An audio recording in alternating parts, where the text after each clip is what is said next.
On-Ayer is back, everyone, and I'm your host, Ryan Ayers. And the 2016 World Series is underway, better known as the Rust Belt War. So let's get right into it. Game 2, the Chicago Cubs tied up the series 1 game apiece. It's now going to head to Chicago on Friday night for Game 3. Josh Tomlin on the bump for the Cleveland Indians, and Kyle Hendricks will take the mound for the Chicago Cubs.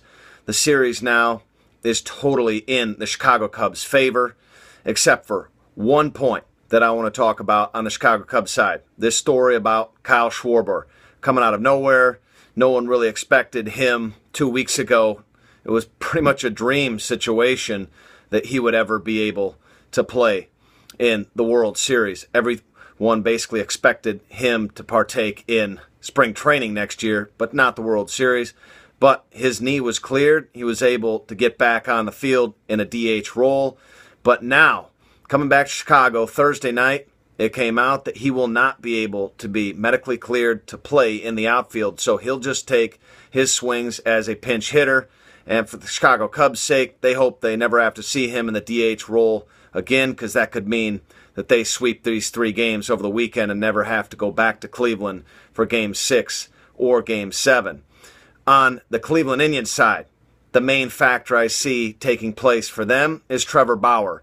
Whether he wants to come play or pitch on 3 days rest or potentially 4 days rest if they do head back to Cleveland is yet to be seen. But that right pinky finger of his still looks like a candy bar right now. And I think that really was an ultimate factor in him having a lot of pitches, not getting out of the 4th inning on the game on Wednesday night that the Cubs were able to, behind the Kyle Schwarber bat at the DH, got the game and the series tied at 1 apiece. So that could be a crucial situation for the Cleveland Indians. Trevor Bauer, I don't know what he was doing with that so-called drone of his, what he was doing fixing it, but it could be what keeps the Cleveland Indians from potentially winning a World Series. And Kyle Schwarber on the Cubs side, no one ever expected him to come up and be a potential World Series MVP after never getting a hit all season because of the torn ACL and LCL the first week of the season. So his bat now not really being in the lineup for Games 3, 4, and 5 in Chicago could be their downfall. We'll see how it all plays out. But you look at both sides, and in the dugout, Joe Maddon and Terry Francona, not only are they 2 of the most entertaining guys in baseball, but they just have something about themselves that they get guys to play for them. And they're just, I think, really the 2 best managers in the game now. And it's pretty much a pleasure for baseball fans and even non-baseball fans to come into this series and see what these guys are all about, leading 2 excellent ball clubs into Games 3, 4, and 5 of the World Series here. Check them out if you ever get a chance to see interviews with them. They make the game entertaining, and you can really see why they get their players to play for them. I want to put a congratulations out to both sides of these teams out there. Theo Epstein was hired 5 years ago, almost to the day, to lead the Chicago Cubs to this moment.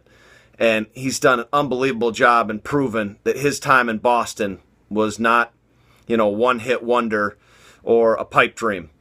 And look over at Cleveland. They put their neck out on the line at the trade deadline this past summer and went out and got Andrew Miller. He's been a dominant factor ever since. In the midway parts of each game he gets into, he just shuts down the opponent's bats. They gave up a lot of prospects for him. So you look at, like I said, the 2 managers, the 2 sides, the front offices, you can see why they're in this position they're at right now. And when you talk about the Chicago Cubs, and they haven't won a World Championship or World Series since 1908, don't feel sorry for them out there. 13 years ago, they treated the fans, I want to say, not the organization, obviously, a man named Bartman like a piece of crap and pretty much tortured that individual's life ever since he tried reaching for a foul ball that may or may not have been caught by Moises Alou. So I don't really feel too bad for them if the Chicago Cubs are still not able to get over the hump. You know, karma says the Cleveland Indians should take down this title just because of that.